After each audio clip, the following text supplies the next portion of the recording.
And we're back. Chained Echoes was a game that I recently called the best JRPG in years. While I don't play every JRPG that comes out, I play enough to feel disappointed overall with the genre, feeling as if it's gone on to cater to an audience that feels further and further away from me. And Chained Echoes was really the remedy to that. It grew from being more than just an homage of, hey, I made an indie RPG, to something that's actually great in its own right. With that, I was really excited to see what its creator, Matthias Linda, had planned for Ashes of Elrant, Chained Echoes story DLC. More than anything, Ashes of Elrant makes it clear just how cohesively designed Chained Echoes was. You take away a few small elements, you dampen a few bits of uniqueness, and the synergy and momentum that drove the base game is nowhere to be found. In Ashes of Elrant, we're faced with an uninteresting core plot with zero tension and effectively negative stakes, given its placement just before the ending of the main game in another realm. This precludes significant character or plot development. It's somewhat required based off of what happens in the base game, but this is less satisfying than if we had something that was really bridging the gap between the first game and hopefully the sequel. We do receive some revelations, but truly only near the beginning and end of the DLC. If this were a buying recommendation only, you can cut this short and say, I only recommend this for hardcore fans of Chained Echoes' combat. But since these reviews are more journal entries than pure reviews, I would say that there's still a lot of interesting things to talk about in this game as you really pick apart more of why I was dissatisfied with it, but why I'm still happy that it exists.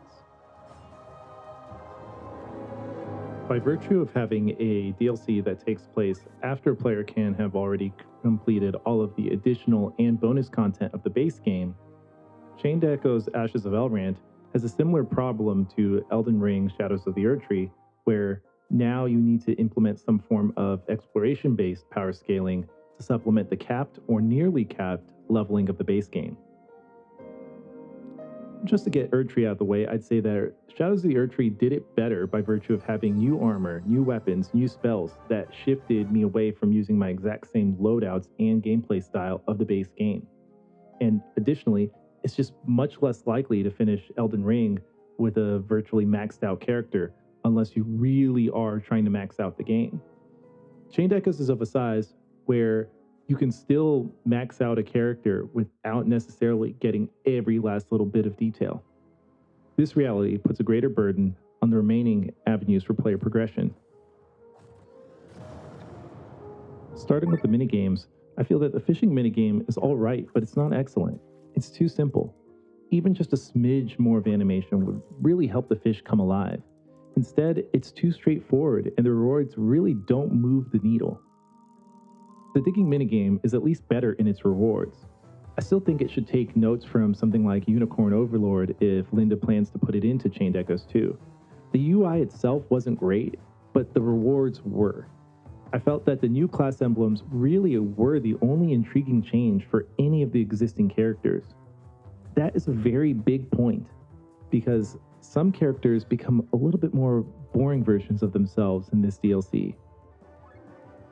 The gameplay really focuses on the new character, the White Wolf, not just because he's the newest character and actually has some new mechanics, but because he receives progression through exploration in a way that the other characters don't. The old characters don't receive sincere changes, and their alterations exist almost entirely due to changes within the gem system. For example, Sienna went from integral to afterthought once I couldn't build awesome gems for critical hit buffs like I did in the base game. This wasn't entirely bad, as she was a super weapon amongst super weapons. However, I'd rather have seen balance pursued by making the alternative more fun and more dynamic, rather than doling an option that was just too brilliant. Some of the White Wolf's attacks are even animation and effect clones of Sienna's, which further amplifies the feeling that she got benched. That's not to say that Sienna didn't play a role in this game and that I didn't have her as a part of the party. It's just that her utility and uniqueness went down because the White Wolf simply takes a lot of her functionality for me. I was not amongst the many who had a problem with the original gem system. I actually liked the slight obtuseness and the slight brokenness of it because you could actually make things that were more powerful than they had any business being. And while you can still build up a decent variety of crystals over time within Ashes of Elrant, the loss of overworld crystals reduces the value of exploration. And even when you find special weapons or large sums of money, everything is so safely linear that it fails to excite. It fails to really give you something that you feel like, now I'm going to break things wide open. I complained about that to an extent in the base game. However, there were enough other ways to progress back then. Now, in Ashes of Elrant, this is actually the place where you need a more exciting crystal system, not a neutered one. The instinct to respond to player feedback is good. However, I think there are some second order effects that actually make things worse.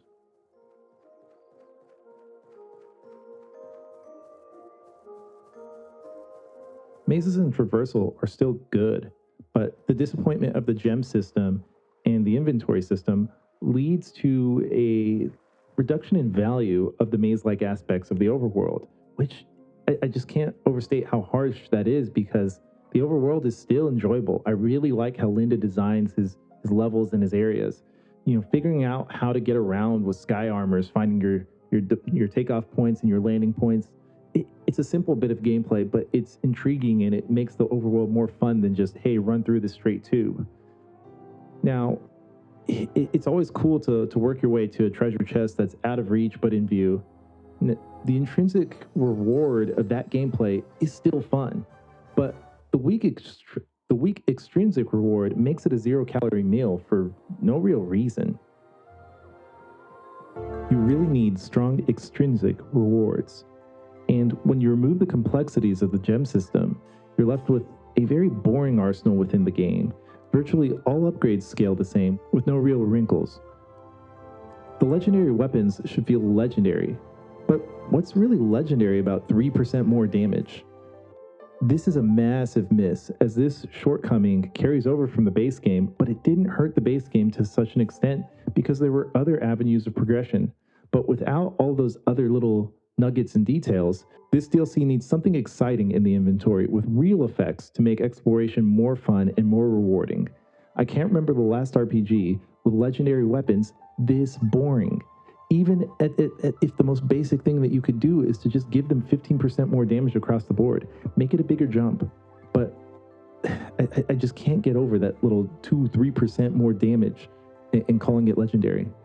I understand the need to balance combat, but the return of linear, placid inventory is an utter disappointment and something I would hope that Linda does not continue with in Chained Echoes 2. Great progression is amongst my favorite aspects of any RPG, and we just don't get enough of it here. On top of that, look at all the wasted space in the accessory descriptions. Why do we need to know that these are an accessory? Why can't we see more about the effects?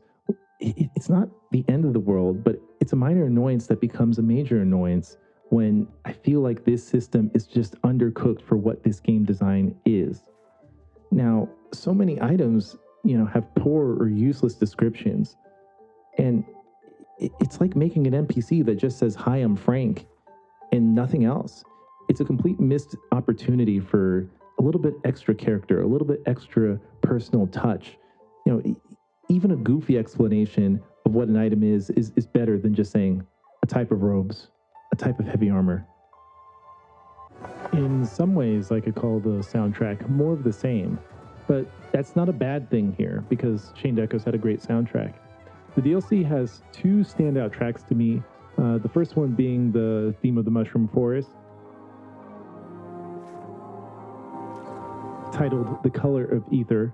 It has these really beautiful, choral parts in it, and it goes right back into how I really felt like the composer, he's always at his best when he's, bringing singers or choirs or vocalese or even just a vocal hit into the mix. He really has a good feeling for that. And this theme it's soft, it's beautiful, yet it has an eeriness to it that just feels perfect for the beginning of a new adventure. The second and much greater standout is Dancing Summer Child. This song also has a whimsical, pleasant choral element to it, yet it has this really just amazing lift and then descent into little bit of discord and chaos without ever fully becoming untethered.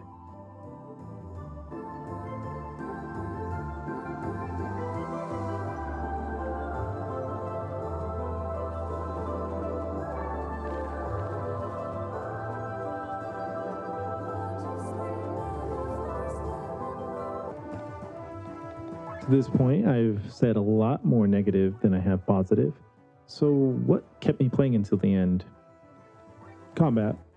There were some unique enemy types, such as the chess pieces that advanced and promoted from pawn to queen and to knight, and great overworld battles that required planning besides just brute force.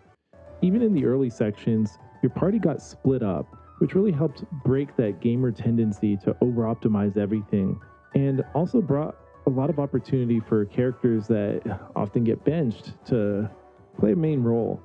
Some characters like Raphael were more useful for me in the DLC than in the base game. The sky armor, battles, and bosses were great, just as before. I played the entire base game on high difficulty by harshening the accessibility options. However, right before the end of the DLC, I turned it down as I finally crapped out. Some battles were just grinding on, and I was getting hit in the face, maybe just a little bit too hard for my taste by that point, because I no longer had the patience to push through or to really find really efficient solutions to break through at high difficulty. But honestly, the fact that I ran out of steam after 70 hours is not a scar on this game's core design. It just means that the game needed inventory, exploration, plot, or character to carry it to the finish line. And the DLC just didn't have enough virtue in those regards. I was playing all through the night and committed to finishing the final stretch.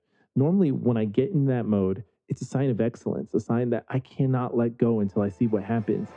But here I just wanted to be done despite my love of the battle system. The story had no tension, no payoff, and few meaningful moments. As the end drew near, I knew that this DLC would not turn the corner in the way I needed it to. Flat out, I didn't like the story. Now, there's an element of taste to everything, yada yada. However, the story had a weak start and lacked the crisp intro of the base game. It never really accelerated to a velocity that was really meaningful or impactful to me, even while having clear opportunities to do so. Now, when the party gets split up at the beginning, it's reminiscent of some of my favorite stretches of the base game, but that part resolves a little bit too fast and too clean and without a really great sequence. The intro sequence is long for the value it provides, but I was definitely intrigued by the time I reached the Mushroom Forest.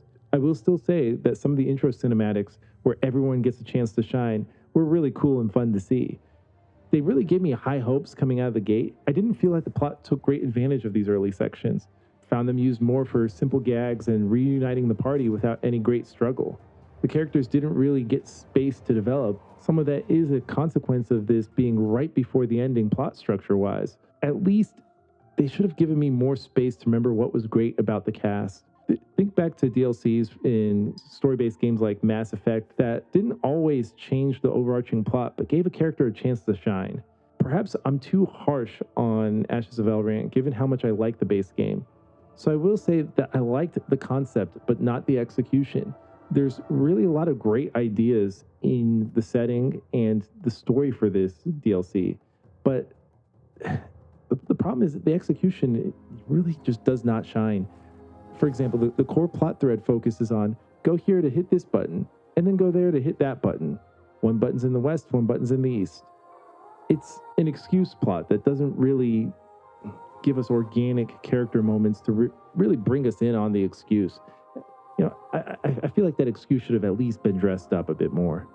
Before I do go away from talking about the story, I will say that there are some good elements for, let's say, the grander story or the grander setting, but however, that goes into that lore versus plot distinction. I think that the plot of this DLC in itself is just kind of undercooked and not really memorable. I do think that there are certain conversations and certain moments that allude to more interesting things in the lore and that answer more questions. Now, the downside in some of those things is that without having just replayed the base game, a lot of that stuff isn't as fresh to me as it would otherwise be. So I can't connect it as sharply as I could had I played the base game and DLC immediately. but I can say that some of those conversations were really interesting and some of those details were really cool to see. But most of that is stuff that comes right at the end in the finale of the game. Sorry, the finale of the DLC. And then also some details that you find in a hidden conversation. I'm curious to see what he'll do with those, but those are more things that to me they really have more value to me as a base for Chained Echoes 2. You don't really cash in anything that's like super strong with me right now in the DLC. We'll see how my opinions on that evolve when I play Chained Echoes 2 at some point in the distant future. Putting the DLC right before the ending prevents you from doing anything that spoils the finale of the base game, and it also prevents you from making the characters progress in a way that makes them incompatible with the base game. That in itself is a limitation, not an absolute problem. In this game, it leads to only the White Wolf actually having progression, actually having, a real sense of discovery. It's not that none of the characters do anything.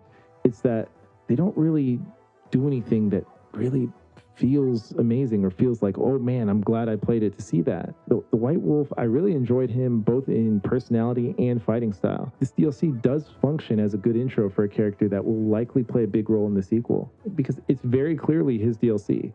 Even though I didn't use his entire kit of skills, I really liked his reliance on buff and debuff damage amplifiers. The only really knock I have with the gameplay for the White Wolf is that his bleed attack is an exact clone of Sienna's, which, as I mentioned in the combat section, makes both characters less unique. I know this review really isn't as detailed as my review of the base game, but in large part that's because I don't really want to harp on negatives. Yet, if you take everything I've said so far, it reads almost one note negative with very little nuance or very little shine. However, I'm still genuinely excited for the sequel to Chained Echoes, because Chained Echoes is a great game, but its DLC isn't. But it's not bad in a way that destroys value for the base game. It's only great really to people that would really just want to keep pushing further into that combat. And quite honestly, for about 80-90% of the DLC, I was one of them because I'm a huge fan of the combat and the systems from the base game. But some of those synergies and some of those elements that helped keep it fresh for the entire original journey really just wear thin because Ashes of Elrant doesn't have enough else there to really bring it home. Now, granted, if this were a DLC made by some large studio with a long history, I'd call it a disappointment. But in the end, it's not. And really, if you get back to me at the start of this saying that I'm glad that this exists, perhaps that's just a little bit of me seeing these creative things as more of a business than I used to. That's not a romantic view of video game production or storytelling or anything artistic, but it's realistic and it's honest. So I'll leave it at that. As always, everything I do is sponsored by yours truly. And you can support my work by buying my work. My latest novel, Coordinated Universal Time Travel, is available on Amazon Kindle, and you can see more detail at the URL both in the description and on screen right now. While this review was more negative than I originally hoped, I will say that we will be getting back into things that I'm much more positive about in the near future, and I have a number of videos in the pipeline. So, as always, thank you for watching.